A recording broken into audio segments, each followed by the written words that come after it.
नमस्कार. हा आपला ऊसाचा प्लॉट होता चांगला, पण आता हे मशीननं तोडणी चालू आहे.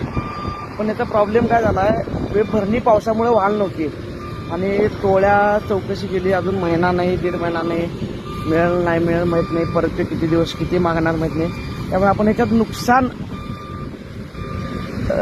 पूर्णपणे 100% नुकसान अंगावर घेऊन हा ऊस तोडून घेतला आहे असाच. आता त्याला काय पर्याय नव्हता आमच्याकडे दुसरं, कारण की एवढ्याशे एक तर आत प्लॉट आहे एकदम, पुढच्या लावणी तुटून गेले, त्यांनी पाणी सोडणार वरच्या प्लॉटला सगळ्या, आणि मग इकडे येता येणार नाही कुणाला, म्हणून आपण हे नुकसान करून यंदा तोडून घेतलंय. पण लक्षात ठेवा की भरणी किती महत्त्वाची आहे हे ह्याच्यावर कळते. भरणी नाही झाली तर तुमच्याकडे मशीन चालू शकत नाही, टोळी मिळत नाही नंतर लवकर. त्यामुळे शक्यतो काही वाटेल ते झालं तरी भरणी करायचं पहिला नादाला लागायचं. भले एक पोतं लागवड कमी टाका तुम्ही, पण भरणी करून घेणं फार महत्त्वाचं आहे हे त्यावरनं कळतं.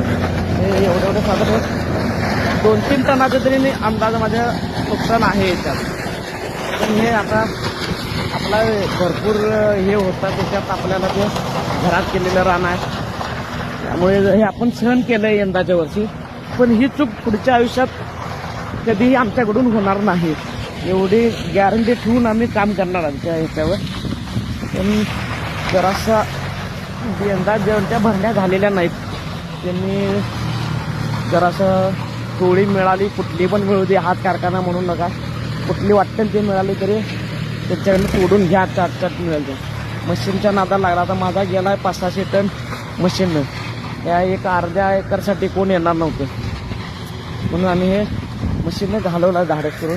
ह्याच्यात नुकसान आहे, पण ते जरासं मोठं नुकसान आहे बघा. असं एवढा हे भरणी नाही झाल्यामुळे पण यावं असा ऊस राहतोय, आणि ह्या बोदाच्या वरनं येत नाही, सरीत होते, त्यामुळे तुडवून तो खाली जातोय ऊस. परत 6 माणसं लावलेत आणि माणसं गोळा करायला पाठोपाठ. हे सगळे निघा लागले आमचे, पण हे मधले खोट जे राहतात, बाकीचे पडलेले ऊस तोडून टाकता येतात आपल्याला, पाठोपाठ आहेत माणसं, पण हे जे खोट राहतात ना, त्याचं 1-2 टनाचं तरी नुकसान नक्की होणार आहे.